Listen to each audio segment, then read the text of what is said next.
Ketika Allah ditanya, ya Allah, nikmat apa yang paling kecil Engkau berikan kepada umat manusia, kepada makhluk yang ada di alam semesta ini? Apa kata Allah? Nikmat yang paling kecil yang saya berikan kepada semua makhluk yang ada di alam semesta adalah nikmat bernapas. Padahal kita tahu kalau kita gak ada napas, kita game over rame-rame. Ternyata bernapas itu nikmat paling kecil yang Allah kasih.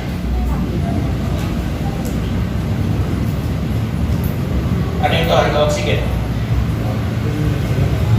Orang kalau lagi kena asma, asmanya akut, mesti pakai oksigen. Ingat saya oksigen yang kecil tuh ukurannya kayak tabung baygon semprot. Itu harganya tuh 50.000 yang gede. Itu paling sekali semprot, ya paling 10 kali semprot. Berarti sekali semprot itu 10.000 habis. Bagaimana yang ada di rumah sakit yang lingkupnya apa satu tabung gede? Anggap 600.000. Itu paling 12 jam. Kalau 24 jam 1.200.000. Apa orang itu cuma 24 jam? Pengennya panjang umur. Masya Allah, nikmatnya luar biasa. Kita bisa bernapas. Nggak bisa bernapas, Allah kasih lagi kita wajah. Kita berwudu. Ya Allah, kami bersyukur kepadamu ya Allah. Engkau ciptakan kami dengan sebaik-baiknya bentuk. Dan wajah ini ya Allah adalah organ tubuh yang paling mahal. Jangan macam-macam dengan wajah. Ini organ tubuh paling mahal. Kenapa? Kalau giliran dipotret bikin KTP yang dipoto wajah bukan dengkul. Bener kan? Perempuan itu tertarik sama laki-laki yang ada di sini yang ganteng-ganteng ini karena wajahnya. Kita ikut demen sama perempuan yang ada di luar sana yang cantik-cantik kayak karena wajahnya. Enggak pernah kita bilang udah demen kenapa? Dengkulnya montok pecahnya. Kita selalu bilang apa? Wajahnya tampan, wajahnya cantik. Selalu kita bilang gitu. Makanya kita bersyukur pada Allah. Dikasih wajah model apapun, laqad khalaqnal insana fi ahsani. Bersyukur kita. Nah, wajah kita cuci, masya Allah. Nabi pernah ditanya oleh para sahabat, ya Rasulullah, nanti ketika kami dikumpulkan di mahsyar ya Rasulullah, umat manusia dari zaman Nabi Adam hingga manusia akhir zaman, jumlahnya triliunan ya Rasulullah, bagaimana engkau mengenali umatmu ya Rasulullah? Apa kata Rasulullah? Saya bisa mengenali wajah mereka dari bekas air wudhu mereka, karena air wudhu mereka yang mereka lakukan saban hari membuat cahaya mereka terang benderang. Sekalipun mereka di dunia itu hitam kelam kesem, insya Allah nanti di masa orang yang rajin wudhu wajahnya akan terang melebihi terangnya matahari, melebihi terangnya rembulan, melebihi terangnya bintang-bintang yang ada di alam semesta. Maka kita mesti rajin wudhu. Ini belum ceramah, berpemanasan. Ya,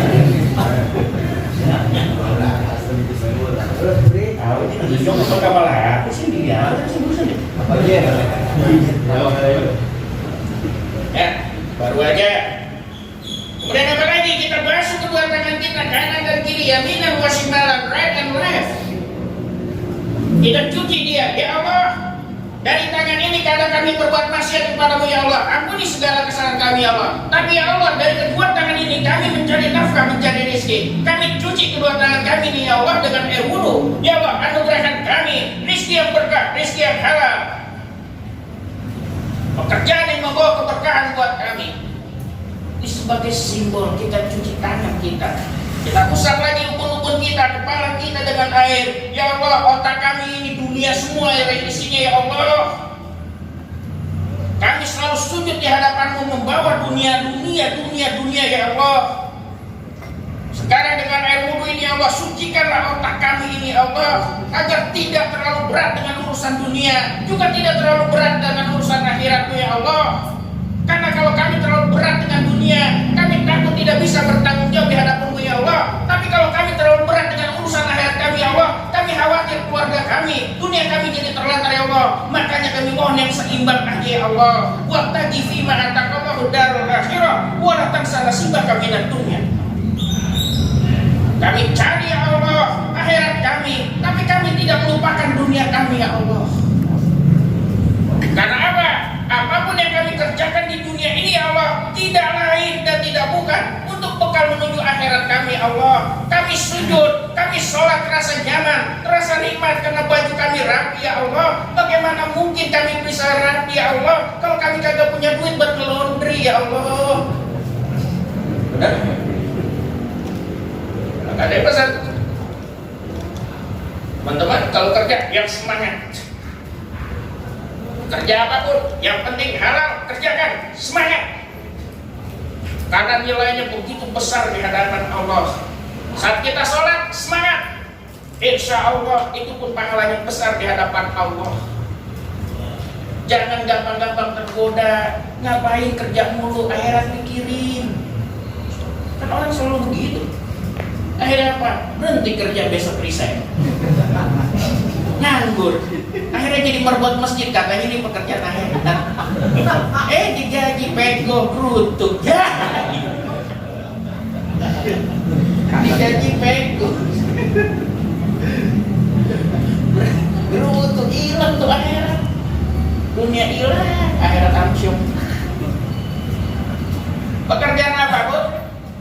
Niatkan untuk ibadah. Mau kerja di bank, persilakan niat ibadah. Mau kerja di perkantoran, niatkan ibadah. Mau jadi pedagang, niatkan ibadah. Mau jadi tukang parkir, niatkan ibadah. Mau jadi apapun, niatkan ibadah. Salat, ibadah yang Allah tentukan waktunya. Allah nyuruh kita sholat itu gak lama, dan memang gak pernah ada yang lama sholat kita. Setelan kita ini kan setelan kuliah sama guru. Ya coba aja dah. Besok sholat subuh, rakaat pertama di sini amma yatasaalun sampai 42 ayat, wa naziati ghurqa 40 ayat. Insya Allah besok subuh.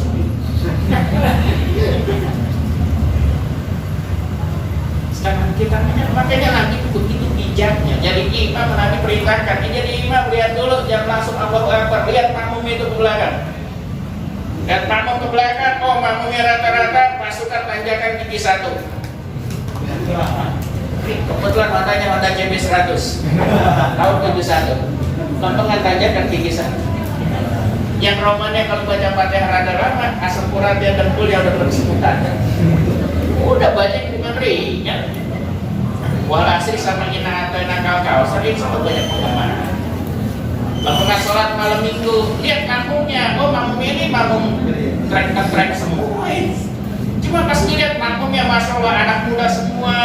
Sholatnya sholat maghrib berjamaah, sholatnya sholat isya. Cuma pada pakai celana lepis wangi-wangi banget ini. Makmum imam kudu bijak. Sekalipun mereka kuat berdiri setengah jam, tapi imam nggak bijak. Kenapa? Ini urusan malam minggu. Tarik setelannya, kecilin, udah ada alat taruh. Kan begitu kan? Imam mesti bijak. Ini maka kita dunia mulu di pikirannya. Nah, mohon sama Allah agar setimbang. Kepala kemudian kaki kita, ya Allah, kaki saya ini ada 2 melangkah begitu jauh ya Allah. Kami cuci kaki kami ini ya Allah, agar langkah kaki kami ya Allah, jika dia terperosok ke dalam penistaan, ya Allah jangan dalam-dalam ya Allah, agar kami bisa mengangkatnya ya Allah. Kami gak kuat dengan siksa itu ya Allah. Langkahkan kami, anugerahkan hidayah kepada kami, agar kami terus bisa menuju ridho-Mu ya Allah. Ini wudhu. Baru wudhu. Apa tujuan Allah panggil Nabi SAW? Peristiwa Isra wal Mi'raj tidak lain sholat. Tadi bab wudhu selesai saya tutup. Dengan apa kita wudhu? Dengan air. Air yang bagaimana? Air mutlak. Air mutlak itu bagaimana? Air yang tidak berwarna, tidak berasa, tidak beraroma. Itu namanya air mutlak. Kita wudhu bersuci. Wudhu itu fungsinya menghilangkan hadas kecil. Mandi hadas besar itu untuk menghilangkan hadas besar.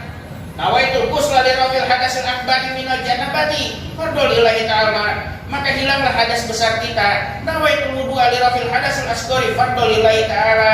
Saat kita wudu, hilanglah hadas kecil kita dengan air. Ya Allah, ini musim panas ya Allah, saya junub.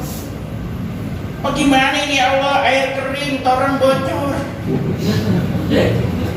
Saya pengen wudhu, ya Allah nggak ada air, bagaimana ini ya Allah?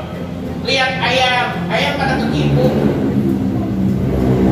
Segera kita tayamum dalam keadaan junub. Cukup dengan basuh wajah dan kedua tangan kita. Nawaitu tayamum al-istibahati sholat fardhu lillahi ta'ala. Itu tayamum sama, baik tayamum wudhu maupun tayamum hadas besar. Suci kita, mulai kita laksanakan sholat. Masya Allah, syarat-syarat sholat kita sempurnakan dulu. Kita datang pakaian kita bersih suci. Kita bawa sejadah karena memang perintahnya sekarang mesti bawa praying mat everyone. Kita bawa yang suci, kita gelar, kasih parfum wangi, kita sholat usolli fardhu maghribi salah rakaat mustaqbilal kiblati. Sholatnya menghadap kiblat. Allahu Akbar. Masya Allah. Dari mana perintah ini sholat? Wajar kalau sholat ini kita pada kurang khusyuk. Apa sebabnya? Oh, lihat peristiwanya. Perjalanan Nabi SAW pada tanggal 27 Rajab, insya Allah malam Kamis besok. Ya, mudah-mudahan panjang umur. Ya, kita rayakan malam Isra wal Mi'raj itu dengan banyak berzikir, karena itu termasuk malam yang mustajab dakwah, malam mustajab untuk berdoa, berbanyak zikir. Ya, Nabi SAW sebelumnya dalam keadaan duka, istrinya Sayyidatina Khadijah al-Kubra meninggal dunia, pamannya Abu Thalib meninggal dunia. Yang menopang Nabi dalam berdakwah dua-duanya telah tiada. Tidak lama Allah perintahkan malaikat Jibril agar menjemput kekasihnya Rasulullah Muhammad SAW dari Masjidil Haram. Di Masjidil Haram ini Nabi diajak oleh malaikat Jibril. Nabi didoakan terbuka dadanya, dibersihkan semua penyakit hati yang ada pada dirinya. Kemudian apa? Dimasukkan iman, ilmu dan hikmah. Didoakan malaikat Jibril, rapat lagi. Nabi beribadah bersama malaikat Jibril dari Masjidil Haram ke Masjidil Aqsa. Di Masjidil Aqsa Nabi ibadah lagi. Dari Masjidil Aqsa Nabi terus melakukan perjalanan bersama malaikat Jibril dengan kendaraannya, kecepatannya seperti kilat alias disebut buraq. Dulu saya masih ingat itu.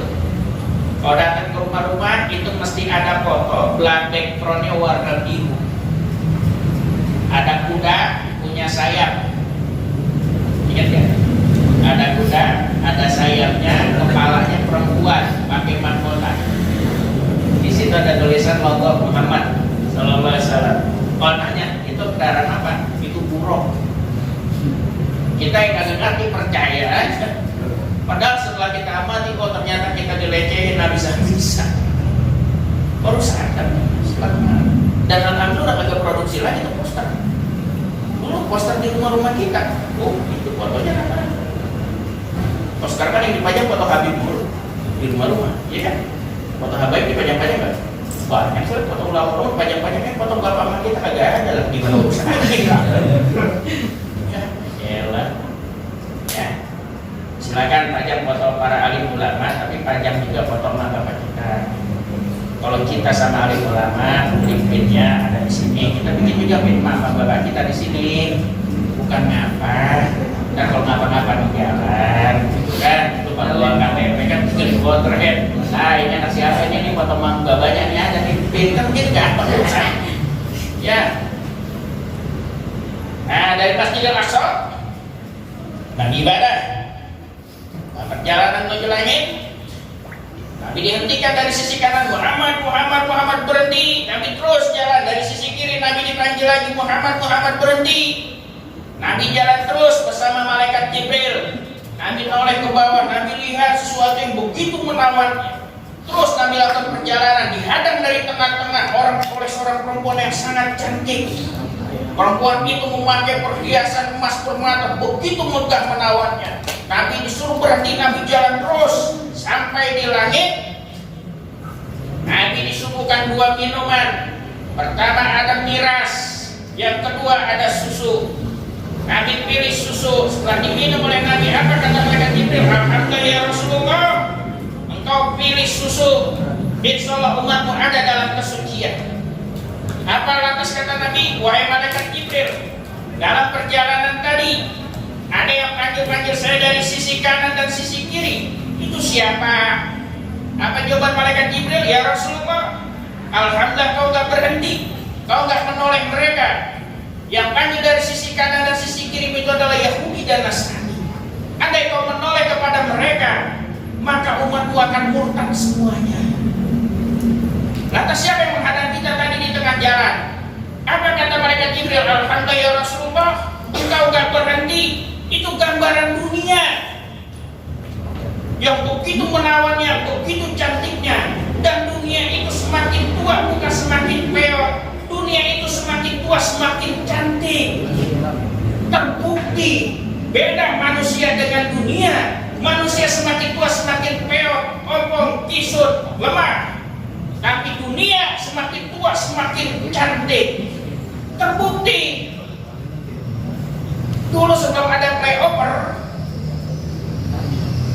kalau habis asar, habis johor, ini mesti macet. Bahkan masih jalanan sempit, jalanan kecil, jalanan bawah. Di situ ada rumah Pak Haji Salim, dokter, spesialis sunat anak-anak. Termasuk saya korbannya sunatin di sini. Sekarang gini hukum.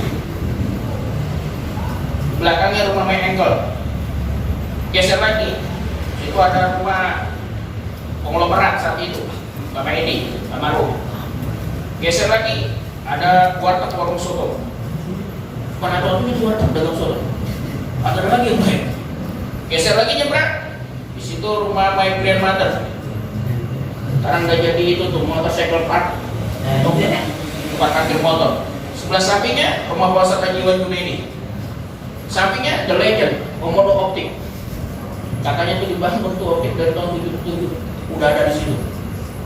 Berarti kalau kita zaman dulu mau bikin di situ semua kali ya. Sebelahnya lagi kebun, lagi stasiun itu. Oh, lapang sahabat-sahabat. Rumah Posat Amir sebelah sana. Itu ada gang rumah dari dulu, gang Nyelit. Sebelah situ. Nah, itu kebun, belakang kebun rumahnya Posat Juhair. Kebun, nggak ada cakep-cakepnya ini. Kenapa? Itu era tahun 80-an kemarin.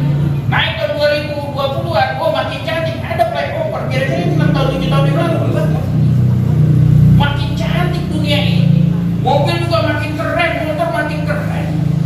Dulu motor paling keren apa sih? Paling RX, mah GL Pro. Pom bensin yang ada di Gang Beringin dari tahun 76 tuh The Legend sendirian. Umurnya ketua dia daripada saya. Tapi dunia makin kemari, oh makin cantik. Gak ada mall, adanya lapangan main bola. Kalau musim panas main bola, musim hujan libur bolanya. Apa? Jadi rawa, banjir.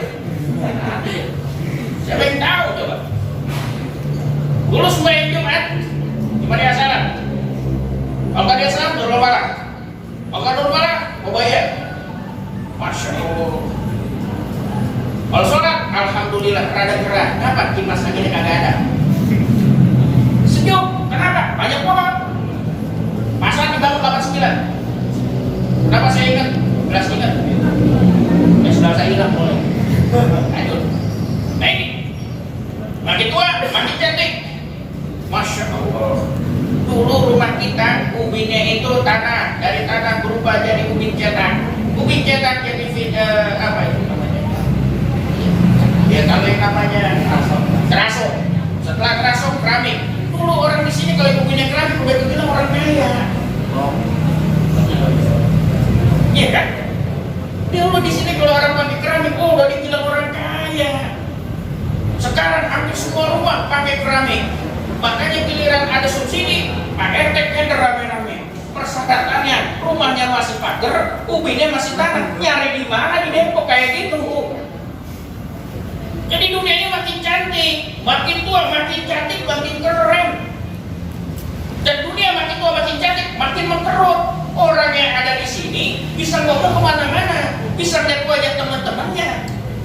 Kalau dulu, oh mungkin orang tua kita zaman dulu mau pacaran itu saya kira kirim surat dulu lewat kantor pos, lama banget nyampainya nunggu balasannya. Kalau sekarang, masya Allah, handphone mulai dari yang udah kayak ulekan, Cuma bisa telepon doang sama SMS. SMS sudah terbatas sekian kata. Lanjut, mulai lagi keluar MMS. Bisa kirim gambar, bisa main game. Game cuma Tetris doang, girang banget. Itu zaman Nokia 3310, benar ya? Naik lagi, Masya Allah, keluar lagi yang namanya BBM. Wah, girang buat pakai BB, dikit-dikit ping-ping, dikit-dikit ping-ping. Masih ingat gak itu? Tulisannya kalau makan D, MAR. Udah lempar sama ini. Ping-ping.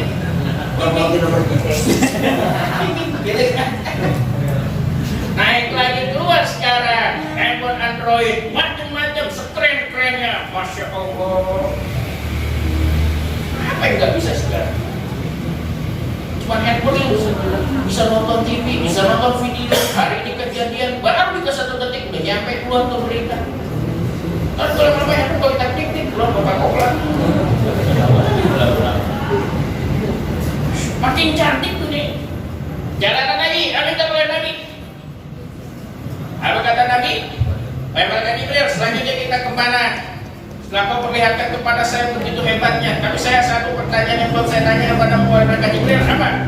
Tadi dalam perjalanan saya lihat ke bawah, dunia itu begitu megahnya, mengkilap, emas semua. Apa kata Malaikat Jibril? Wahai Rasulullah, ketahuilah, di akhir zaman nanti umatmu berlomba-lomba membangun masjid semegah-megahnya.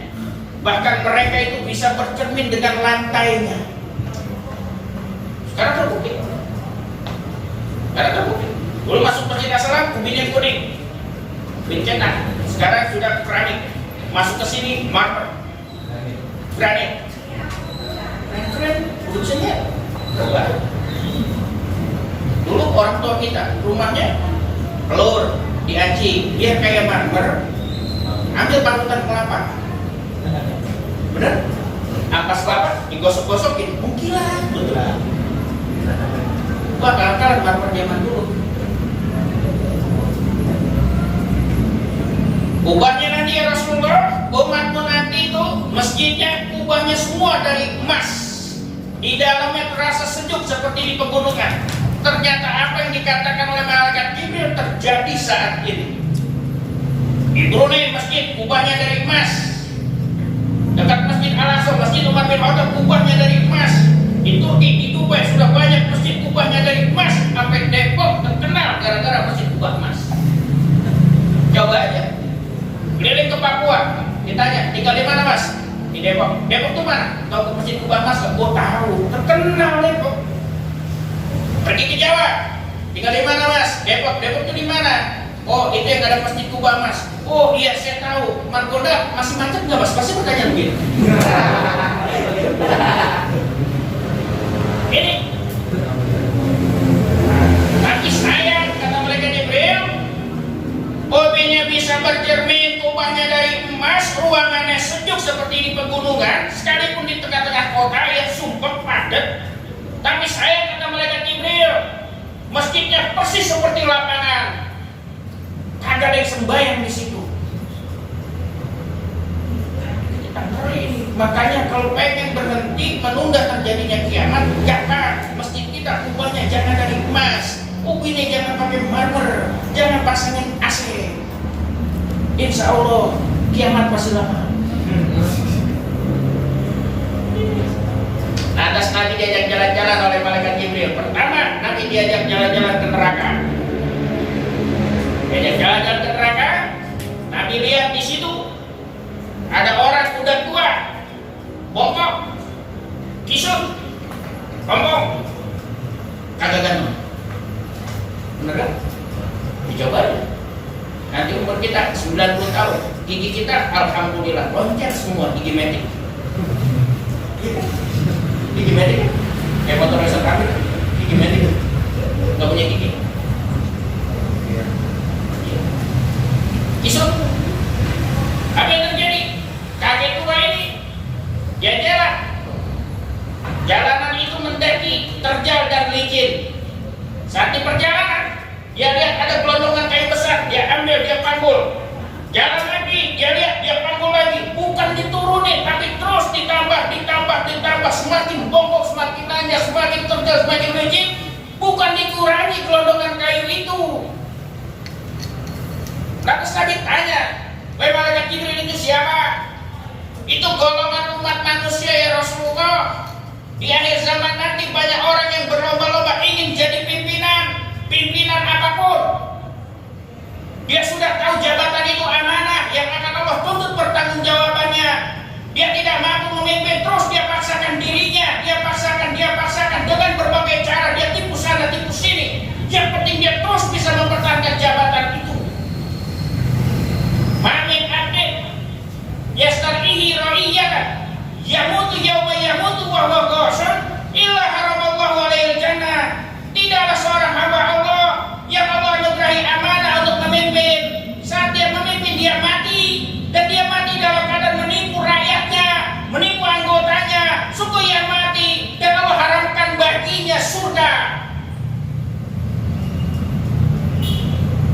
Siapa pemimpin itu?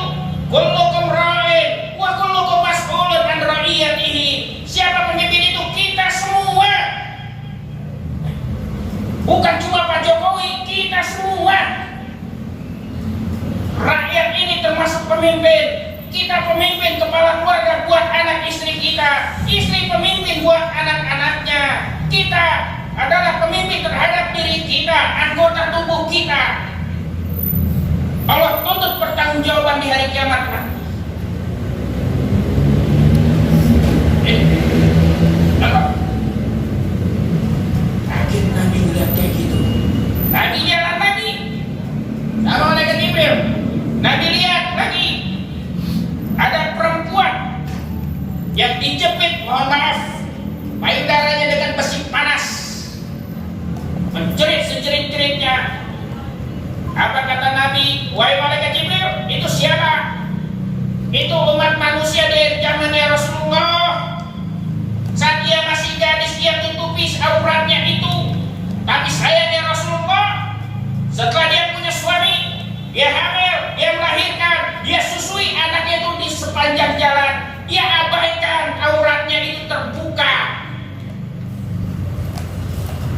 Hingga akhirnya itulah siksaan buat mereka yang menyusui anaknya tanpa menutup auratnya. Kok diam ya?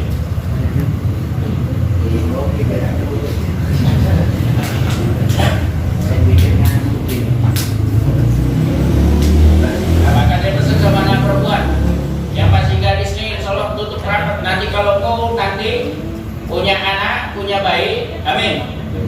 Perempuan, amin. Ambil. Punya suami, ambil. Punya anak, melahirkan, punya anak, kau menyusui anakmu, tiru bagaimana ibunya Imam Syafi'i menyusui beliau. Ibunya Imam Syafi'i saat menyusui beliau, ketika Imam Syafi'i menangis ingin meminta susu, ibunya segera berwudu, ia bersihkan, kemudian ia gendong anaknya, diajarkan baca doa, Bismillahirrahmanirrahim, Allahumma barik lana fima razaqtana wa qina azabannar. Sambil disusui, ibunya membaca Al-Quran. Ibunya Imam Syafi'i semakin senang kalau anaknya itu menyusul lebih lama. Kenapa? Semakin banyak ayat Al-Quran yang dibaca.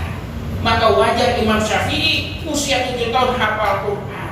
Kenapa? Masih baik, udah dibacain Quran dulu sama emaknya. Dan emaknya alhamdulillah hafal Quran.